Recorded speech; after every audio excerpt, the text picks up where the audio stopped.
नमस्कार, मैं हूं आपके साथ गौरव राजेंद्र। बुलेटिन की शुरुआत करते हैं। उत्तराखंड के सीएम पुष्कर सिंह धामी अल्मोड़ा के जागेश्वर धाम पहुंचे और इस दौरान सीएम का गर्मजोशी के साथ बीजेपी कार्यकर्ताओं ने स्वागत किया। वहीं सीएम ने 76 करोड़ की विभिन्न योजनाओं का लोकार्पण और शिलान्यास किया। इसके बाद सीएम धामी ने जागेश्वर धाम जाकर महामृत्युंजय मंदिर में पूजा अर्चना की और भारत माला मिशन मानसखंड के तहत बन रहे जागेश्वर कॉरिडोर का निरीक्षण किया। इस मौके पर सीएम धामी ने कहा कि जागेश्वर धाम को 4 धाम की तर्ज पर विकसित किया जा रहा है, जिससे धार्मिक पर्यटन को बढ़ावा मिलेगा। तो वहीं सीएम धामी ने बिहार चुनाव पर दावा करते हुए कहा कि पीएम मोदी के कुशल नेतृत्व में बिहार में एनडीए गठबंधन सरकार बनाएगी। वहीं उन्होंने पेपर लीक मामले में कहा कि सरकार सख्त कार्रवाई कर रही है और सीबीआई अपना काम कर रही है।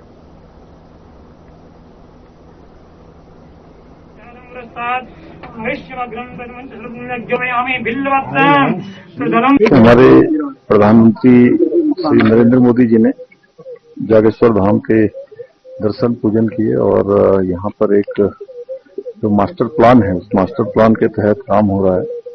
आज मैंने उसका पूरा यहाँ पर रिव्यू किया है, समीक्षा की है और जल्दी से जल्दी यहाँ के काम पूरे हों। सब स्टेक होल्डर से बात करके जो भी हमारे हितधारक लोग हैं, उन सभी की सुझाव के आधार पर इसको एक भव्य और दिव्य जागेश्वर धाम का नवनिर्माण पुनर्निर्माण का कार्य तेजी से आगे बढ़ेगा। और अभी जो चौड़ीकरण होना है, बीच बीच में लोगों को रुकने के लिए, गाड़ियां पास होने के लिए जगह चाहिए। ब्रज जागेश्वर को भी इसमें जोड़ने के लिए हमने कहा है, जो आसपास के स्थल हैं उनको और अच्छा किया जाए। इसके साथ ही आज 76 करोड़ रुपए की योजनाओं का यहाँ लोकार्पण और शिलान्यास भी किया गया है।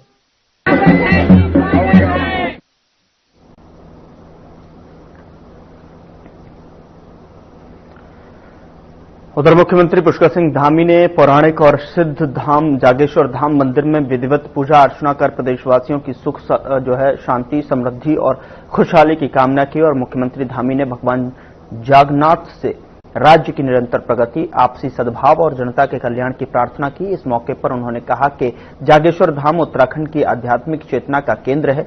यहां आकर अद्भुत शांति एवं ऊर्जा का अनुभव होता है।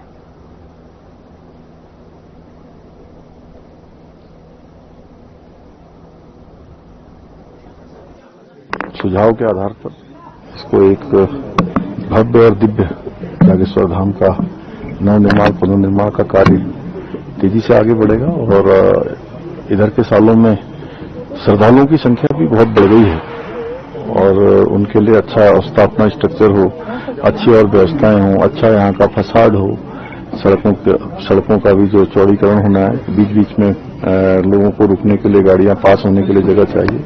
ब्रज जागेश्वर को भी इसमें जोड़ने के लिए हमने कहा है, जो आसपास के स्थल हैं उनको और अच्छा किया जाए। उत्तराखंड के मुख्यमंत्री पुष्कर सिंह धामी कुमाऊं के दौरे पर हैं। मंगलवार 28 अक्टूबर को सीएम धामी पिथौरागढ़ जिले के 2 दिवसीय दौरे पर मुनस्यारी पहुंचे, जहां पर सीएम धामी को पुलिस बल द्वारा गार्ड ऑफ ऑनर प्रदान किया गया। सीएम धामी ने मुनस्यारी क्षेत्र की माताओं, बहनों और नागरिकों से आत्मीय मुलाकात की और उनके स्नेह और समर्थन के लिए आभार जताया। इस दौरान मुख्यमंत्री ने कहा कि राज्य सरकार का उद्देश्य है कि हर अंतिम व्यक्ति तक विकास की रोशनी पहुंचे और सीमांत क्षेत्र में बुनियादी सुविधाएं सुलभ हों। इसके बाद उन्होंने आईटीबीपी की 14वीं बटालियन मुनस्यारी पोस्ट का भ्रमण किया और जवानों से मुलाकात कर उनके अनुशासन और समर्पण की सराहना की।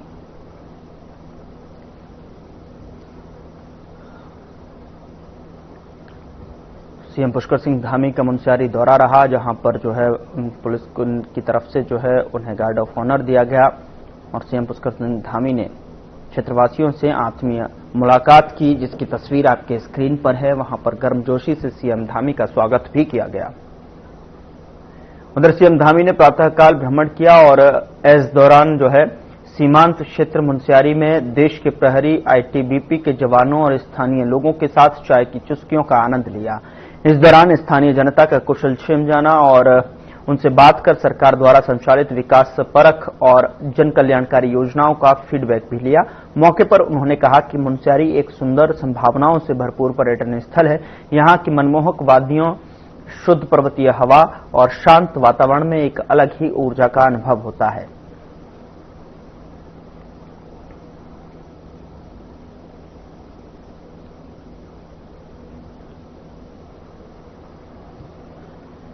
उत्तराखंड के कैबिनेट मंत्री गणेश जोशी ने देहरादून स्थित अपने आवास पर पूर्व सांसद और भारतीय कुश्ती संघ के अध्यक्ष ब्रजभूषण शरण की सिंह का स्वागत किया और इस मौके पर मंत्री जोशी ने बुके भेंट कर उनका अभिनंदन किया।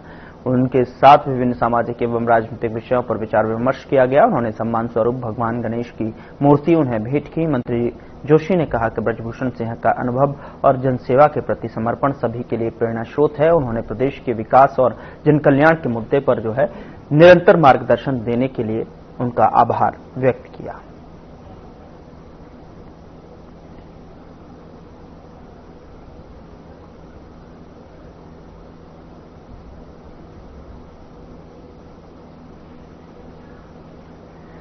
हल्द्वानी में नगर निगम सभागार में हल्द्वानी मेयर गजराज बिष्ट और प्रशासन ने प्रेस कॉन्फ्रेंस कर सरदार वल्लभ भाई पटेल की 150वीं जयंती पर सरदार 150 यूनिट मार्च की घोषणा की और इस मौके पर मेयर ने बताया कि यह केवल एक पदयात्रा नहीं बल्कि राष्ट्र की चेतना को जगाने वाला जन जागरूकता अभियान होगा और इस कार्यक्रम की डिजिटल शुरुआत 6 अक्टूबर को केंद्रीय मंत्री डॉक्टर मनसुख मांडविया द्वारा की जा चुकी है। 31 अक्टूबर से 25 नवंबर तक जिले भर में पदयात्राएं, योग शिविर, नशा मुक्ति अभियान और स्वच्छता अभियान आयोजित होंगे।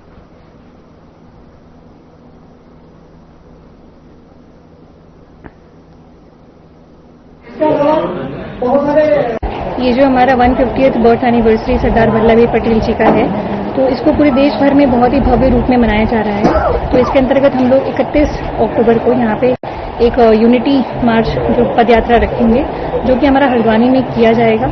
और इसमें हम लोग, हमारी कोशिश है कि हमारे जो विभिन्न वर्ग के लोग हैं, स्पेशली एनएसएस, विभिन्न स्कूलों के बच्चे प्रॉपरली पार्टिसिपेट करें और जो मैसेज है यूनिटी का वो लोगों तक पहुंचे। और इसके अंतर्गत हमारे कुछ सांस्कृतिक कार्यक्रम भी हैं। इसी प्रकार 1 नवंबर से और 9 नवंबर तक प्रदेश के अंदर भी माननीय धामी जी के नेतृत्व में बहुत सारे कार्यक्रम प्रारंभ हो भी चुके हैं और प्रारंभ होने जा रहे हैं। वो कार्यक्रम भी प्रदेश के अंदर हो रहे हैं। और जो मुझे सूचना मिली है कि 2 बहुत ही महत्वपूर्ण दिन, एक विधानसभा में अभिभाषण श्रद्धेय राष्ट्रपति जी का और दूसरा आदरणीय मोदी जी का आगमन उत्तराखंड के लिए मैं समझता हूं कि सौभाग्यशाली रहेगा। मैं माननीय धामी जी को बहुत बहुत ढेर सारी बधाई भी देता हूं कि उनके प्रयासों से ये दोनों महान भाव हम सबके बीच में रहेंगे। तो इसके अलावा बहुत सारे सरदार वल्लभ भाई पटेल जी की जयंती पर जो है कार्यक्रम जो हमारे 31 से शुरू हो रहे हैं, वो भी पूरे इसके संबंध में। उत्तराखंड में इस बार दीपावली पर दियों के साथ साथ शराब की बिक्री ने भी नया रिकॉर्ड बना दिया है। आबकारी विभाग के मुताबिक त्योहारों के 15 दिनों में प्रदेश भर में शराब की बिक्री 400 करोड़ रुपए के पार पहुंच गई, जो पिछले साल के मुकाबले करीब 25% ज्यादा है। आबकारी विभाग के ताजा आंकड़ों के अनुसार अक्टूबर के आखिरी हफ्ते से लेकर दीपावली के बाद तक शराब की बिक्री ने जबरदस्त उछाल देखा गया। देहरादून, हरिद्वार, हल्द्वानी, काशीपुर और उधम सिंह नगर जैसे शहरों में शराब दुकानों के बाहर लंबी कतारें नजर आई।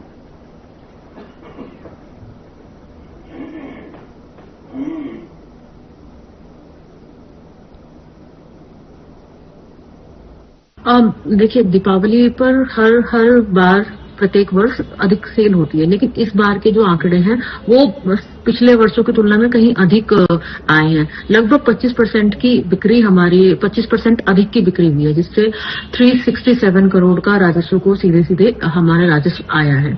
तो ये ट्रेंड जो दीपावली के है, ये पूरा ओवरऑल ट्रेंड दिखा रहे हैं कि हमारा ट्रेंड बढ़ रहा है। और हमारी पेटियां भी, जो जैसा कि मैंने बताया, 3.2 केसेस अभी तक, ज्यादा लाख केसेस अभी तक बिक चुके हैं।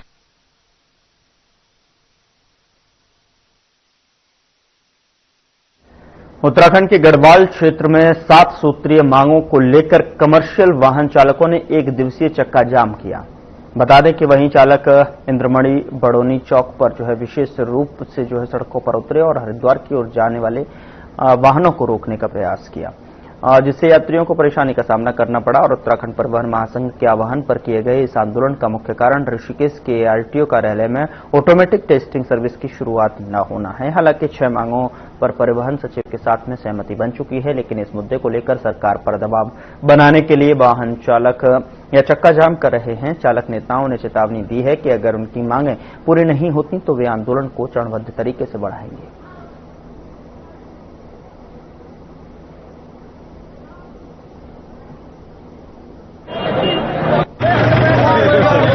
मेरे को तो 100% सफल दिख रहा है, क्योंकि हमें एक तो एम्बुलेंस को छोड़ना पड़ रहा है, एक जो सब्जी की गाड़ियां उन्हें भी छोड़नी पड़ रही है, और एक जिनके टिकट है, जिनके रेल के टिकट है, हवाई टिकट है, हम उन्हें भी छोड़ रहे हैं, क्योंकि हम नहीं चाहते हैं कि कोई पब्लिक परेशान हो।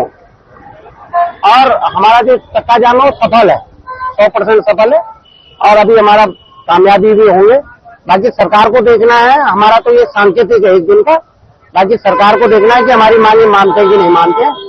और मेरे जहां तक अंदाज है कि आज की सफलता को देखते हुए सरकार को तुरंत कोई प्रतिनिधि हमारे पास ये हिबरी भेज के हमारे इसी जो ये चक्का जाम चल रहा है हमारा, इसमें भेजकर कोई प्रतिनिधि और कहे कि हमने आपकी बातों को ये मान लिया है। आज जो महासंघ का चक्का जाम था, इनकी जायज मांगों को देखते हुए हमारी जय बद्री विशाल ई ऑटो यूनियन वेलफेयर सोसाइटी के द्वारा पूर्ण समर्थन दिया गया है, ताकि इनकी जायज मांगों को मान्य करना चाहिए सरकार ने। हम यही चाहते हुए हमारे सभी सदस्य एकत्रित हुए हैं और पूर्ण सहयोग है चक्का जाम में हमारा।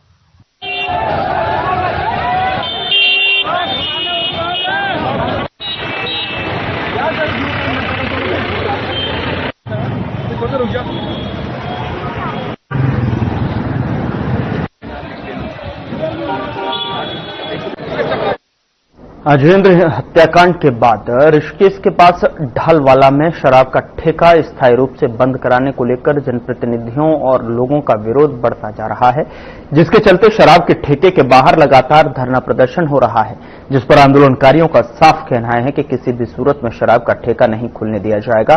तो वहीं इस दौरान वर्तमान नगरपालिका अध्यक्ष नीलम बिजलवान ने भी जो है धरना स्थल पर बैठी, और इसके अलावा तमाम महिलाएं भी धरने को लेकर जो है समर्थन देने के लिए पहुंची हैं, जिस पर और जानकारी देते हुए पालिका अध्यक्ष ने कहा कि शराब का ठेका बंद कराने के लिए जरूरत पड़ी तो वह भूख हड़ताल पर भी बैठेंगी।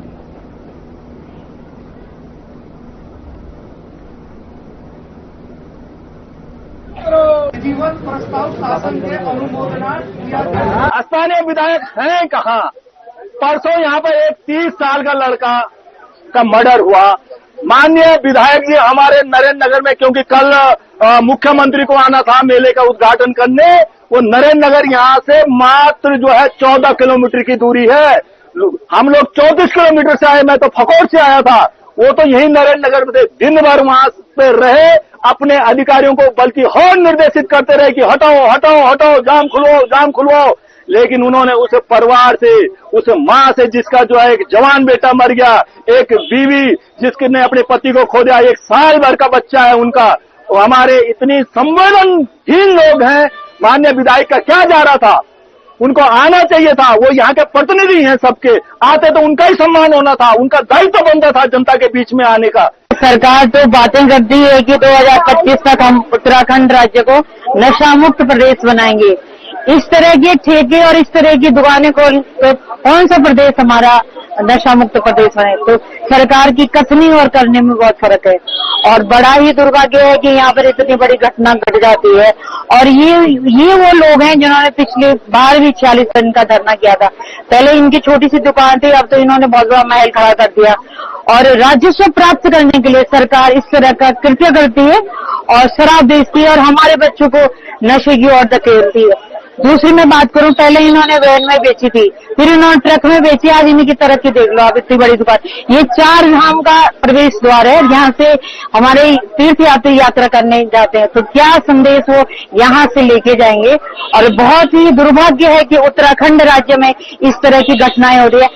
सरकार की मंशा तो हम नहीं जानते, लेकिन हमारी मंशा बिल्कुल साफ है कि हम इसको बंद करके ही रहेंगे और कुंभ क्षेत्र के अंतर्गत हम इस जगह को नहीं खुलने देंगे। शिफ्ट भी होता है तो मुनि की रेती ढालवाला के अंतर्गत हम इसको नहीं खुलने देंगे। ये स्पष्ट और स्पष्ट शब्दों से मैं आपको कहना चाहती हूँ। और एक चीज मैं आपके चैनल के माध्यम से कहना चाहती हूँ कि समस्त मातृशक्ति को एक मौका तब मिला था जब एक खुला था, तब 46 दिन तक धरने पे बैठे थे। एक मौका तब था और एक मौका आज है उन लोगों के पास। 2-4 लोग आके कितने दिन अपना प्रदर्शन करेंगे? आप लोग हमारा साथ दें। और अभी तो कोई डिसीजन लिया नहीं गया है, डिसीजन शासन स्तर से इस संबंध में लिया जाएगा। हमारे स्तर से इसमें कोई डिसीजन नहीं लिया जाना है। जब तक कोई आदेश नहीं आ जाता तब तक हम प्रयास करेंगे कि दुकान खोलें, क्योंकि हमारे नियमों के अनुरूप दुकान सही है। क्षेत्रीय जनप्रतिनिधि हैं वो चाह रहे हैं कि दुकान बंद हो जाए, लेकिन हमें एक पक्ष और देखना है सरकार के राजस्व का।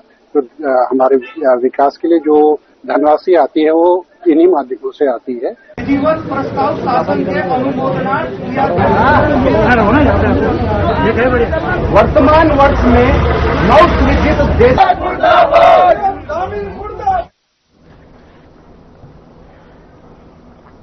देश भर में कांग्रेस पार्टी द्वारा वोट की धांधली के मुद्दे को लेकर चलाया जा रहा वोट शोर गद्दी छोड़ो हस्ताक्षर अभियान अब उत्तराखंड में भी तेज हो गया है। प्रदेश कांग्रेस अध्यक्ष करण माहरा ने देहरादून में एक बैठक के दौरान इस अभियान में अनुसूचित जाति वर्ग को भी जोड़ने के निर्देश दिए हैं। कांग्रेस का यह अभियान चुनावों में कथित धांधली के विरोध में चलाया जा रहा है, जिसकी शुरुआत अब राज्य की राजधानी से की जा रही है।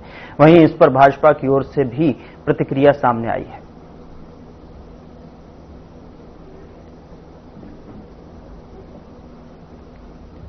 देखो, बड़ा दुर्भाग्य है कि देश की ये सबसे पुरानी पार्टी है जिसने देश में सबसे लंबे समय तक राज किया है, और आज उनको लोगों को जोड़ने के लिए अभियान चलाना पड़ रहा है। इसका मतलब लोग उनसे जुड़े नहीं और वो अपनी स्थिति को समझ रहे हैं कि हम ठीक है मीडिया में ऊपर ऊपर हम बात करें, लेकिन ज्यादातर पर हम नहीं है।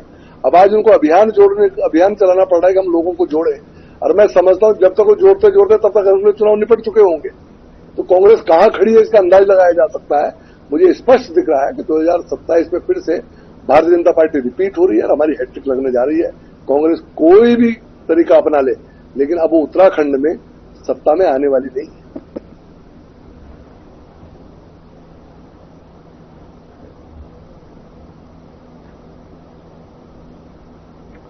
आस्था और भक्ति के महापर्व छठ पूजा की अनुपम छटा रामबाग गांव के समीप स्थित छठ घाट पर देखने को मिली। सूर्योपासना का यह 4 दिवसीय पर्व नहाय खाए से शुरू होकर उगते हुए सूर्य को अर्घ्य देने के साथ संपन्न हुआ। घाट का नजारा बेहद विहंगम था, जब हजारों की संख्या में व्रती जल में खड़े होकर हाथ में सूप और फलों से भरा दौरा भगवान भास्कर को नमन कर रहे थे।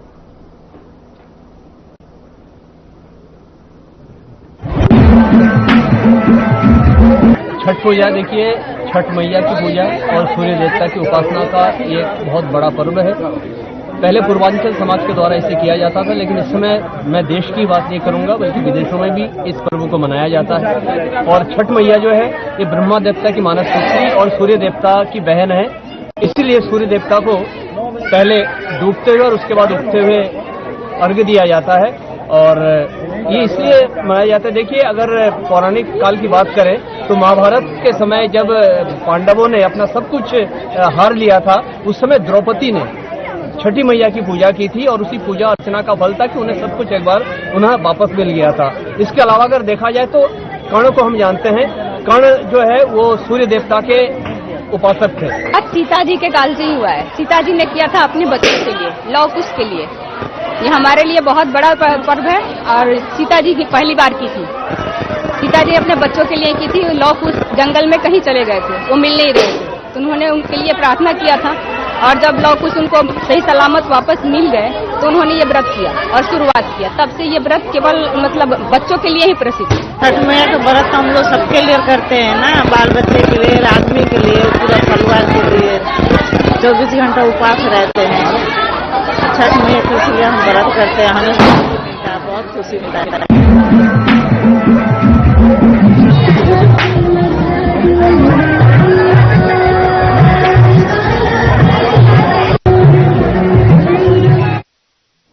सूर्यदेव को अर्घ्य देने के और छठ माता की उपासना के साथ ही आस्था के महापर्व छठ पूजा का समापन हुआ। बता दें कि खटीमा में भी विभिन्न छठ घाटों पर श्रद्धालुओं का जनसैलाब देखने को मिला। इस मौके पर महिलाओं, बुजुर्गों और बच्चों में काफी उत्साह और खुशी का माहौल देखने को मिला। सूर्योदय से पहले छठ घाट पर पहुंची श्रद्धालु व्रती महिलाओं ने छठ माता की विधिवत पूजा अर्चना की। इसके बाद उगते सूर्य को अर्घ्य देने के बाद विधि विधान से पूजा का समापन किया।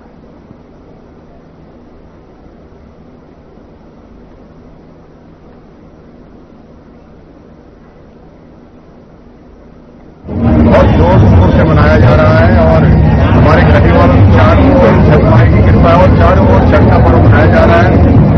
और ये भगवान सूर्य की आराधना का त्योहार है और सूर्य ही हम लोग देवताओं कुछ लाभ जो दे रहे हैं, उसकी देवता दे रहे हैं, तो साक्षात सूर्य के पर्व है, उसका हम सब लोग मना रहे हैं। और हम छठी माई से प्रार्थना करते हैं कि पूरे देश में, प्रदेश में शादी आए, समृद्धि आए, सब तरक्की करें, सब स्वस्थ रहें, सबके सब एक दूसरे के प्रति प्रेम और सौहार्द के साथ रहें। ये हमारा छठ पूजा हमारे पूर्वांचल का बहुत बड़ा त्योहार है। सबसे बड़ा त्योहार यही है हम पूर्वांचल वालों के लिए। ये छठ पूजा का जो व्रत होता है, ये हमारा 36 घंटे का होता है। ये व्रत हम अपने परिवार की सुख शांति के लिए और संतान प्राप्ति के लिए, अपने पति और बच्चों की दीर्घ आयु के लिए हम ये व्रत रखते हैं। ये जो हमारा छठ माह का पर्व है, ये 4 दिन का होता है। पहले दिन हमारा होता है नहाए खाए, दूसरे दिन होता है खरना, तीसरे दिन होता है जो हम जाते हैं छठ घाट को डूबते हुए सूरज को अर्घ देते हैं, और चौथा दिन जो होता है वो हम जाते हैं और वहाँ पे उगते हुए सूरज को अर्घ देते हैं पानी में। लोग 4 बजे 5 बजे ऐसे करके जिसको संतान की प्राप्ति चाहिए होती है, जिसकी कोई भी मन्नत हो, वो पूरा अपनी छठ माँ से मांगने के लिए वो 4 बजे 5 बजे पानी में, ठंडे पानी में खड़े हो जाते हैं। और इस छठ पूजा के पर्व को मनाते हुए हमें बहुत खुशी होती है, बहुत चाव से मनाया जाता है। यूके SSSC पेपर लीक मामले की जांच कर रही सरकार की एकल समिति ने सोमवार को हरिद्वार में जनसुनवाई की। रिटायर्ड जस्टिस यूसी ध्यानी की अध्यक्षता वाली इस समिति के सामने बड़ी संख्या में अभ्यर्थी और अभिभावक पहुंचे। जनसुनवाई में छात्रों ने परीक्षा के पैटर्न में सुधार के सुझाव दिए और सिलेबस के बाहर सवाल पूछे जाने पर आपत्ति जताई।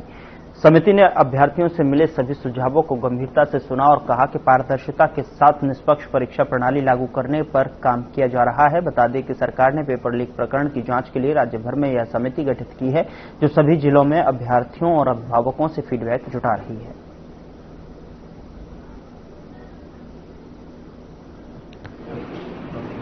और 2025 को जो परीक्षा हुई थी यूके SSC की, तो जो मामला संज्ञान में आया था कि इसमें कथित नकल हुई है या पेपर लीक हुआ है, उसकी वैसे तो पृथक से जांच चल रही है SIT द्वारा भी, लेकिन राज्य सरकार द्वारा एक एकल सदस्यीय आयोग का गठन किया गया है जस्टिस यूसी ध्यानी जी की अध्यक्षता में। और इसका जो मैंडेट है वो अलग अलग जगहों पे, अलग अलग जनपदों में जाकर, जैसा कि आपने देखा आज हरिद्वार में आए हैं, इससे पूर्व अन्य जनपदों में नैनीताल, हल्द्वानी में, रुद्रपुर में और देहरादून में भी जनसंवाद किया गया है, जिसमें सारे स्टेक होल्डर्स से सुझाव लिए जा रहे हैं। और जैसा कि आपको पता होगा कि आयोग द्वारा अपनी एक एंटरिम रिपोर्ट भी 11 अक्टूबर को राज्य सरकार को सौंप दी गई थी। वो एक एंटरिम रिपोर्ट थी जिसके आधार पर आयोग स्तर पर कार्रवाई हुई है। मुख्यमंत्री आयोग में जो वहाँ कार्य कर रहे हैं करने की और सुनने बिल्कुल सही है। और कहना चाहें पीछे आ जाएंगे आप मुख्यमंत्री आयोग में जो वहाँ कार्य कर रहे हैं। फिलहाल बुलेटिन में इतना ही। नमस्कार।